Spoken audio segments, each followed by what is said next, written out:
Trump n'a plus vraiment le choix. Hier, il a annoncé de nouveaux tarifs douaniers, 25% avec le Japon, 25% avec la Corée du Sud, 36% avec la Thaïlande, 10% avec l'Europe. Son objectif est clair, rééquilibrer la balance commerciale des États-Unis dans les plus brefs délais. Il promet que la mise en place de ces fameux tarifs douaniers sera ferme mais pas certaine, et ceci au 1er août 2025.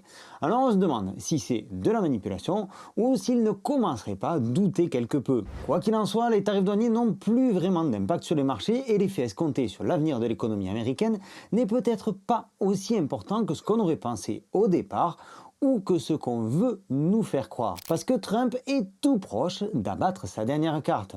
Le président des États-Unis amorce petit à petit le même virage qu'en 2019 et le quantitative easing reste aujourd'hui son seul recours pour sauver l'économie américaine d'une faillite globale. Seul recours notamment face à la Fed qui ne veut toujours pas baisser ses taux d'intérêt. Seulement voilà, le quantitative easing c'est un peu comme ajouter du NOx dans un moteur qui est déjà en surchauffe. Ça passe ou ça casse.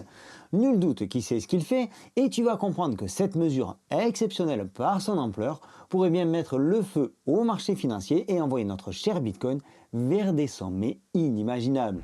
Le 4 juillet, jour de l'indépendance, Independence Day comme on dit, Trump a promulgué le One Big Beautiful Bill, sa loi budgétaire. Particulièrement controversée, cette loi promet de supprimer la couverture santé à 17 millions de personnes, d'augmenter les dépenses militaires, d'offrir 1000 $ de S&P 500 à tout nouveau-né américain ou encore de réduire les aides pour les énergies renouvelables. En résumé, cette loi de 900 pages promet d'augmenter la dette des États-Unis de 3000 milliards de dollars au cours des 10 prochaines années. Et c'est la goutte d'eau qui a fait déborder le vase pour Elon Musk. On savait qu'il y avait des tensions entre Trump et Musk depuis quelques temps.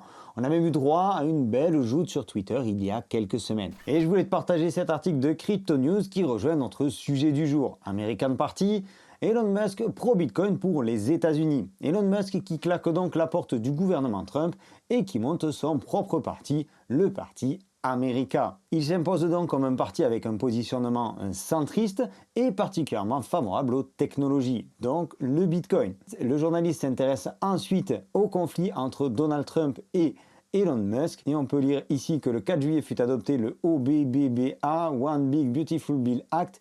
Celui-ci vise à réduire les dépenses fiscales pour les particuliers, une hausse du plafond de la dette, la suppression de certaines subventions et l'augmentation du budget dans des secteurs stratégiques. Je ne sais pas si tu l'as bien vu, je l'ai dit un petit peu vite, une hausse du plafond de la dette. Ça, je vais y revenir dans une minute. Et le journaliste finit son article par un petit mot sur le Bitcoin, on a pu voir ça sur Twitter. Elon Musk, est-ce que le parti America pourra adopter le Bitcoin? La réponse de Musk est très claire.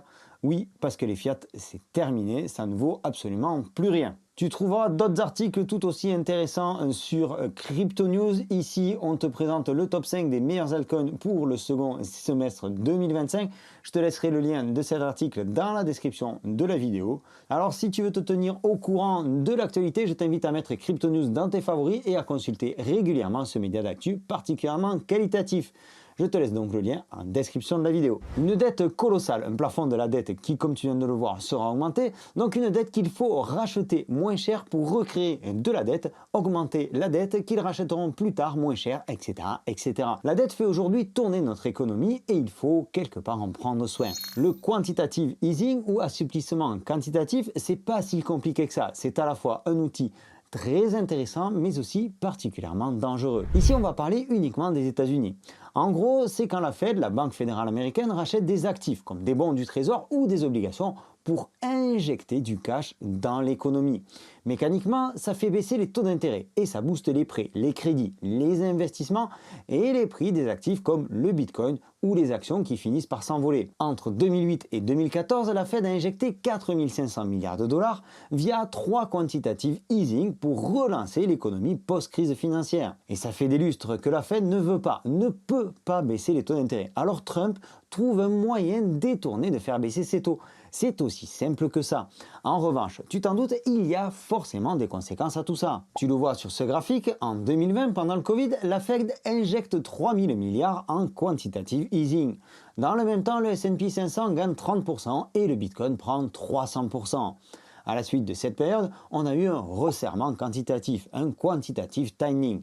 En décidant d'un resserrement quantitatif, une banque centrale stoppe alors les achats de titres et laisse les obligations arriver à leur terme. Parce qu'il faut absolument contrôler tout ça. Un quantitative easing envoie beaucoup de cash dans l'économie, ce qui fait grimper l'inflation et les dettes viennent alors à s'accumuler. On pourra pas dire le contraire, avant le Covid, tu payais ton café 1 euro et maintenant c'est tout juste s'il te faut pas faire un crédit pour payer une tournée d'Arabica. C'est donc tout un équilibre qu'il faut gérer au millimètre près.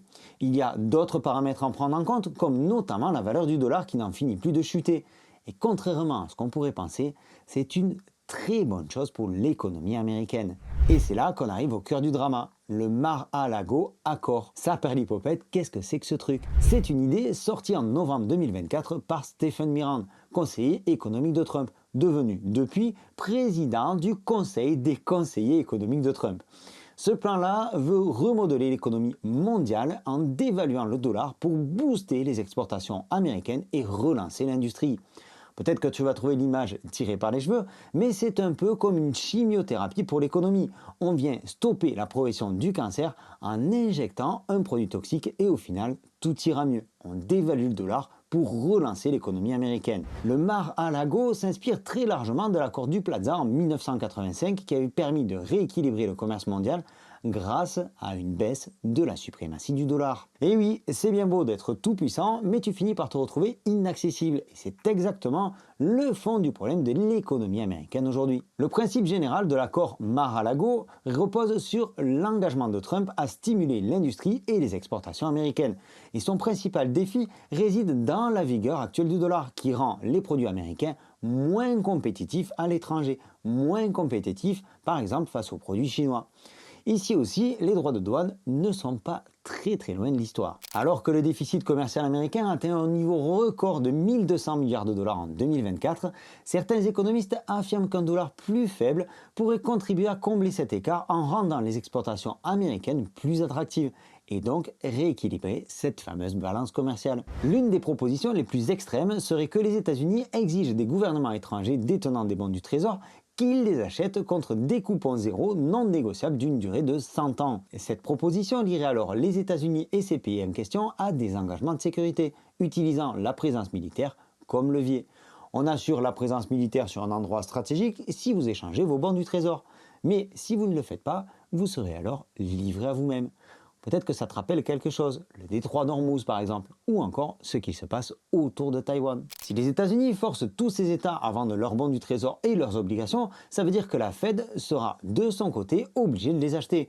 Le fameux quantitative easing, qui se retrouve indirectement imposé à la Fed par le président Trump. Parce que oui, ne rêvons pas, ils ne vont pas refinancer une dette avec une nouvelle dette à taux zéro sur 100 ans. Bien entendu, tout ceci ne concerne pas uniquement les États, uniquement les pays qui possèdent des bons du Trésor américain. Cela concerne aussi également les grands groupes financiers qui eux aussi détiennent une bonne part de la dette américaine. Cependant, tout ceci reste tout de même particulièrement risqué. Mais Trump ne semble pas avoir d'autre alternative. C'est peut-être même d'ailleurs toute sa stratégie depuis le début. C'est particulièrement risqué parce qu'une vente massive de ces bons ou de ces obligations ferait alors baisser leur rendement et qu'un quantitative easing non maîtrisé apporterait un retour de l'inflation trop tôt et trop important. En revanche, pour nous, investisseurs avisés, c'est pas vraiment une mauvaise nouvelle, bien au contraire. En 2020, le quantitative easing Covid a fait grimper Bitcoin de 7 000 à 29 000 dollars. Et en 2025, Arthur Hayes prévoit un Bitcoin à 200 000 dollars si la Fed venait à relancer un quantitative easing. Si le dollar continue de baisser, alors on aura un Bitcoin qui profitera de cette baisse pour aller chercher de nouveaux sommets. Ce qui ne sera pas forcément le cas pour le Bitcoin face à l'euro ou au yen par exemple. D'ailleurs, il faudra être vigilant sur ce point et bien regarder dans quel cadre on observe le futur ATH du Bitcoin. Avant de terminer, avant de clôturer cette vidéo, je me permets de te raqueter un pouce bleu, un clic par ici pour liker la vidéo. Ça te prend une microseconde et nous, ça nous aide énormément. Si tu n'es pas encore abonné, profites-en aussi pour le faire, c'est toujours ici, et activez la petite cloche pour ne rater aucun de nos futurs contenus. Alors il y aurait encore énormément de détails à aborder, mais je voulais pas que ce soit trop indigeste dans cette vidéo. Je suis resté très généraliste, j'espère que certains puristes n'y verront pas d'inconvénients. On a donc quasiment tout passé en revue. Récapitulons, histoire que tout soit bien clair. Trump, actuellement dos au mur avec ses tarifs et une croissance en berne, n'a plus vraiment le choix. Un quantitative easing est plus que probable pour relancer l'économie, comme il le poussait déjà en 2019. Le quantitative easing, c'est la Fed qui rachète des treasuries pour injecter du cash, ce qui booste les marchés à risque comme la crypto ou les actions. Mais c'est aussi un retour en fanfare de l'inflation à moyen terme. Le Mar-a-Lago Accord de Stéphane Mirand veut dévaluer le dollar via des deals mondiaux qui plaident aussi en la faveur d'un quantitative easing. Les conséquences de tout ça, c'est une probable injection de cash énorme sur les marchés, donc pour nous, un rallye crypto exceptionnel à venir. En revanche, si ça foire, s'il y a une merde, ça peut aussi être le retour d'une récession sans précédent. Je pense qu'on en apprendra davantage dans les prochaines semaines. Les droits de douane avec la Chine ont été repoussés. Probablement que ça négocie sévère en privé aussi de ce côté-là. La guerre en Iran pour le détroit d'Ormuz s'est calmée et la Fed n'est toujours pas décidée à baisser ses taux, au moins au mois de juillet. Alors plus que jamais, Trump pourrait actionner le levier du quantitative easing. Je ne manquerai pas de te tenir au courant et pour te partager mon avis, vraiment Trump aujourd'hui n'a plus le choix. Il va falloir faire tourner la planche à billets d'une manière ou d'une autre. Je ne sais pas toi, mais tout ça me rend particulièrement bullish sur le marché des cryptos pour la fin de l'année. J'espère que cette vidéo t'a plu, qu'elle t'a apporté de nouvelles connaissances. Je serais curieux d'avoir ton retour sur ce contenu et ton avis sur la situation actuelle sur les marchés crypto. C'était Sylvain, je te souhaite une excellente continuation. Je te donne rendez-vous dans une prochaine vidéo. D'ici là, prends soin de toi et de tes cryptos. Ciao!